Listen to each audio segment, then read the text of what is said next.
Monocracia e espiritualidade.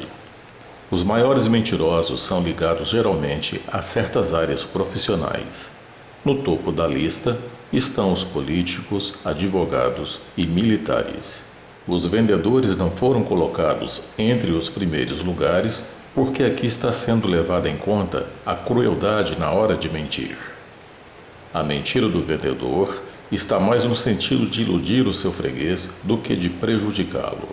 O que não acontece com os campeões da mentira, porque suas mentiras podem afetar a vida do outro drasticamente, a ponto de levá-lo à falência, ao desarranjo familiar, à depressão e até ao suicídio. O mentiroso encontra conforto nessas religiões que pregam que Jesus morreu para pagar os nossos pecados. Para apagar todos os nossos pecados? Sim, que aliás são todas as religiões cristãs. Ensinam que ele, Jesus, é capaz de morrer todos os dias para continuar pagando pelos nossos pecados.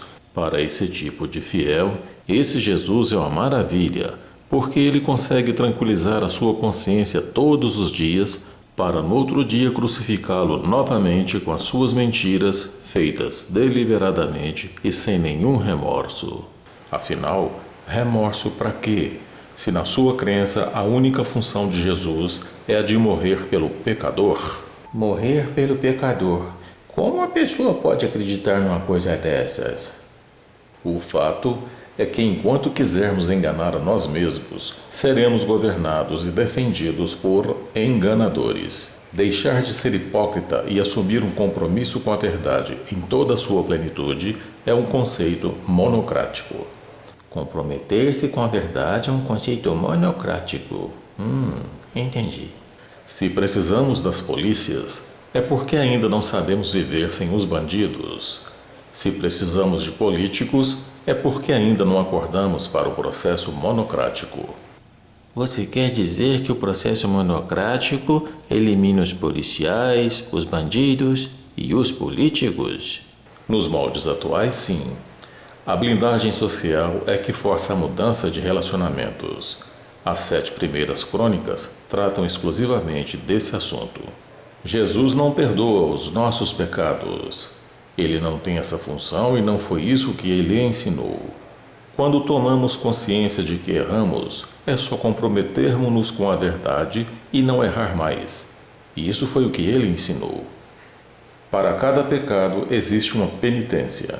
Para cada erro existe a tomada de consciência e a correção. Tomar consciência e se corrigir? Melhor do que a penitência.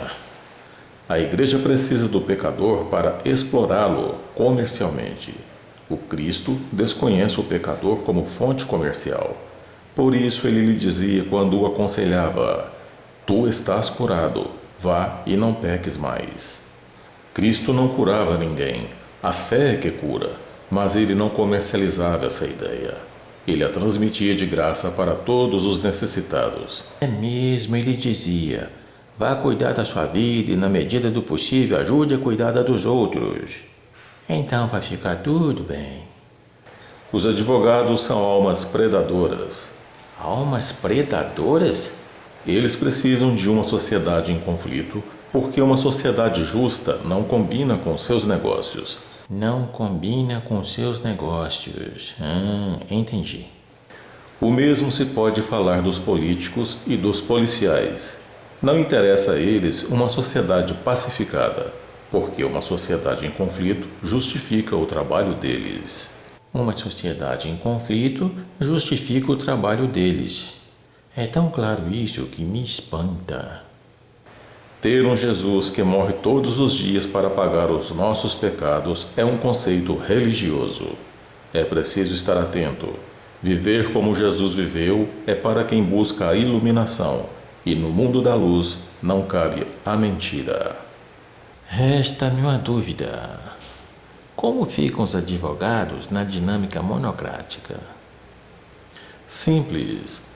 Caso seja comprovado que o advogado ou defensor público acobertou mentiras do seu cliente, ele poderá sofrer a mesma condenação que o seu cliente. mas isto é algo intrincado que precisará ser elaborado junto ao Poder Judiciário.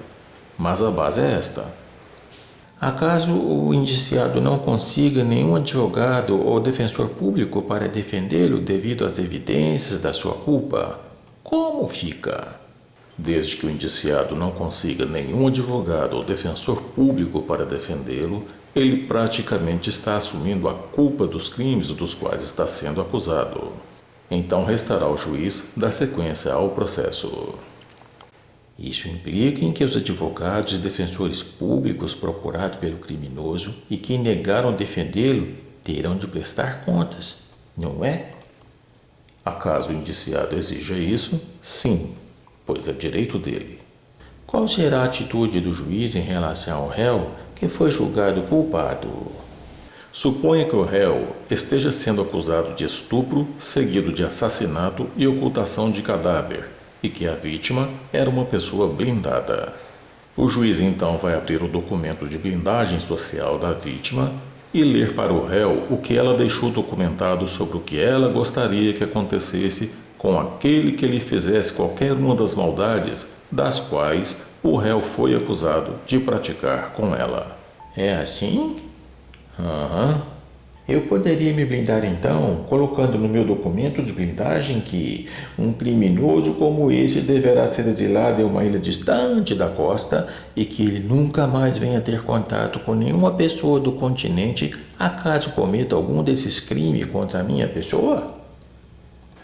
Enquanto a pena de morte não estiver implantada, esta será a melhor opção para quem quer se ver livre dos seus agressores.